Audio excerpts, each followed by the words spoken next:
तो देखिए हम पॉलिनॉमियल पढ़ रहे थे। तो इस पॉलिनॉमियल में हमारे क्वेश्चंस हैं।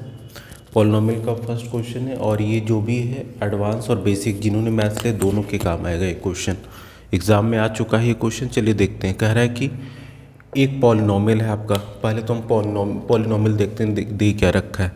ये आपका दे रखा है a² + 9 times x² + 13x + 6a ये दे रखा है।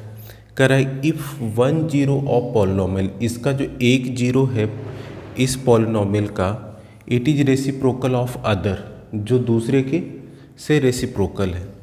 तो अगर तो उस केस में आपसे कह रहा है फाइंड वैल्यू ऑफ ए की वैल्यू फाइंड करनी है। चलिए ठीक है। तो यहाँ पे मान लीजिए कि अगर एक जीरो इसका अल्फ़ा है तो दूसरा क्या हो जाएगा, 1/अल्फ़ा हो जाएगा। ठीक है, इतना समझ में आ गया। तो ये पॉलिनॉमियल इसको थोड़ा और एक्सटेंड कर लेंगे या फिर ऐसे ही रखेंगे। तो इसको अगर हम ax² + bx + c = 0, इससे अगर हम कंपेयर करते हैं तो उस केस में आपका a की वैल्यू हो जाएगी, यहाँ पे देखिए ये जो इक्वेशन है आपका स्टैंडर्ड इक्वेशन ये होता है, और जिसमें ये होता है अल्फ़ा + बीटा = -b/a और अल्फ़ा × बीटा = c/a ये होता है।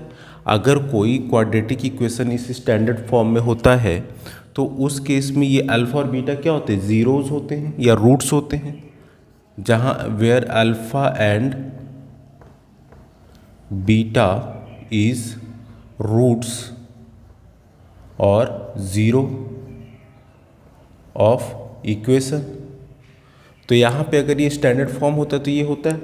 तो वैसे अगर यहाँ पे स्टैंडर्ड फॉर्म ये और अल्फ़ा और बीटा की जगह पे यहाँ पे क्या है, 1/अल्फ़ा है। तो आपसे कह रहा है कि इस केस में आपको फाइंड करना है वैल्यू ऑफ ए, जो ये और ये है। ठीक है, तो हमें पता है प्रोडक्ट होता है अल्फ़ा × बीटा = c/a, जहाँ c क्या होता है, ये कांस्टेंट टर्म और a ये होता है।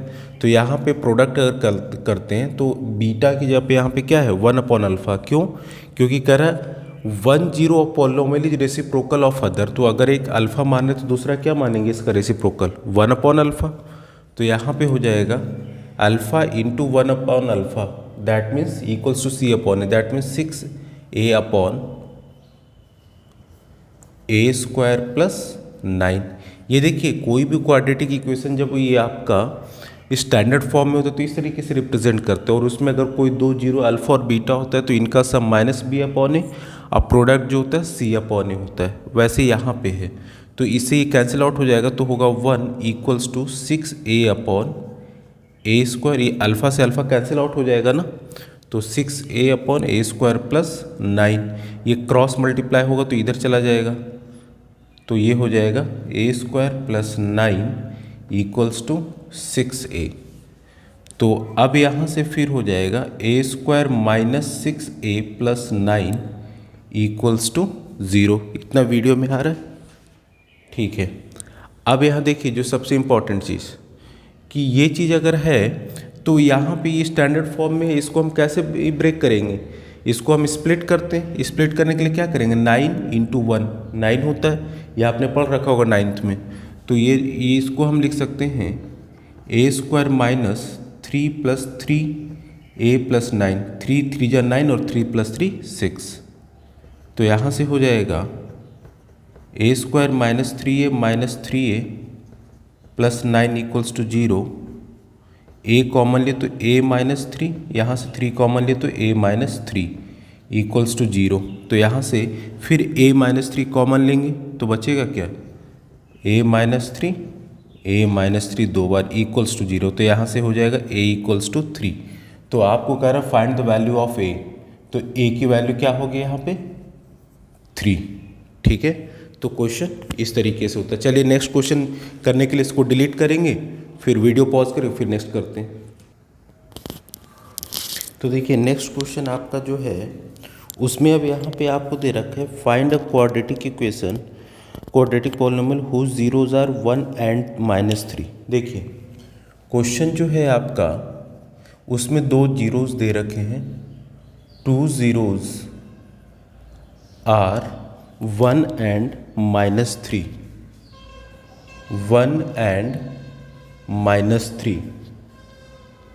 तो आपको कह रहा है find the polynomial, find the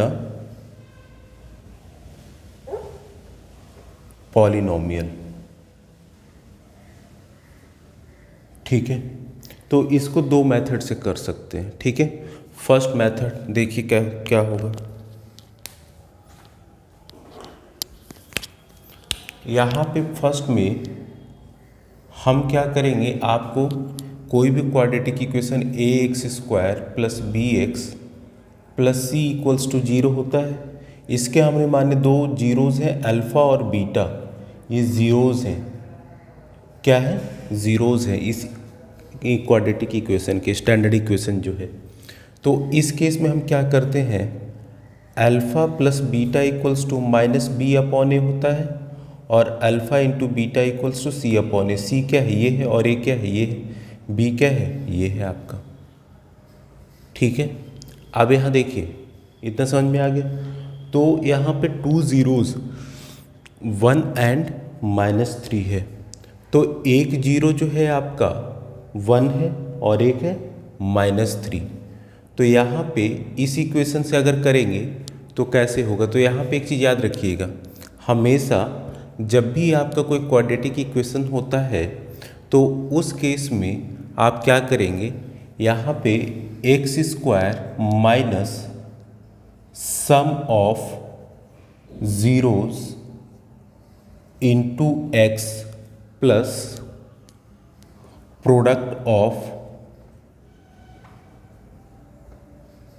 zeros. ठीक है, तो एक मेथड ये है, दूसरा मेथड ये है। अब इसमें देखिए टू ज़ीरोज़ हैं, 1 and -3 यहाँ पे।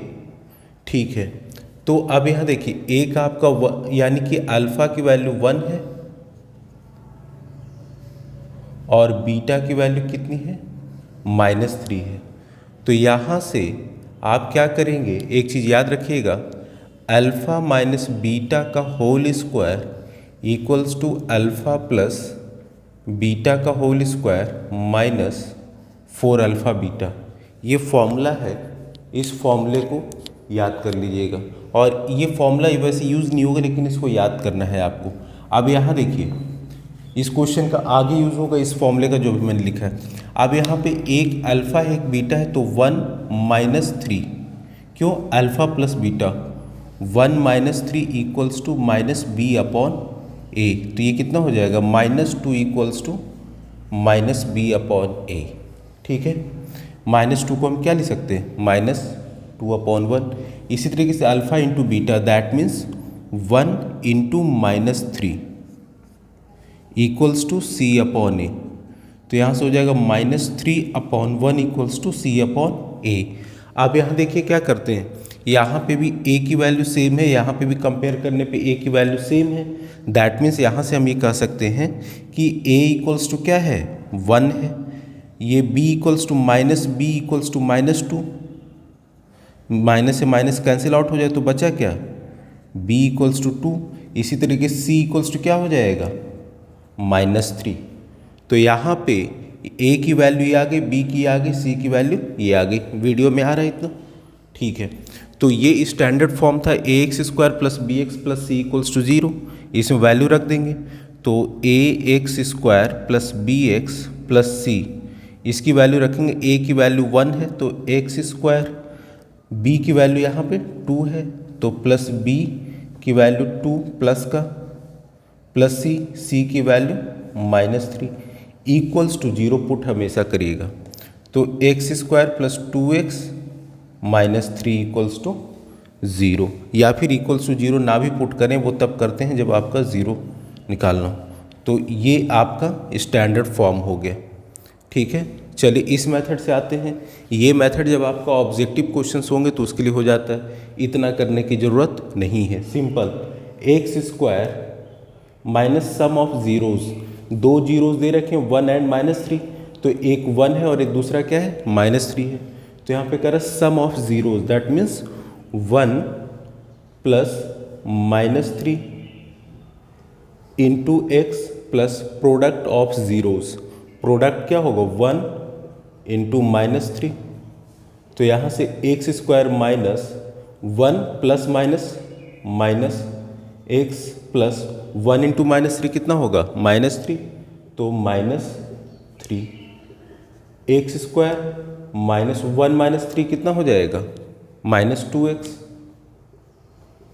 ये माइनस है और ये प्लस माइनस, तो x square minus plus 2x -3, देखिए एक्स स्क्वायर प्लस 2x -3 आ गया ना। तो ये मेथड जो आपका सब्जेक्टिव के लिए अच्छा रहेगा और ये मेथड आपका सिंपल अगर ऑब्जेक्टिव में, या फिर दोनों में से कोई मेथड लगा सकते हैं आप यहाँ पे। तो ये एक मेथड हो गया, एक मेथड ही जब आपको दो जीरोस दे रखे हो किसी क्वाड्रेटिक इक्वेशन के, तो उस क्वेश्चन में पॉलिनोमियल को इस तरीके से सॉल्व करके आप लेके आते हैं। ठीक है, चलिए नेक्स्ट क्वेश्चन अब नेक्स्ट लेक्चर में करेंगे। Thank you.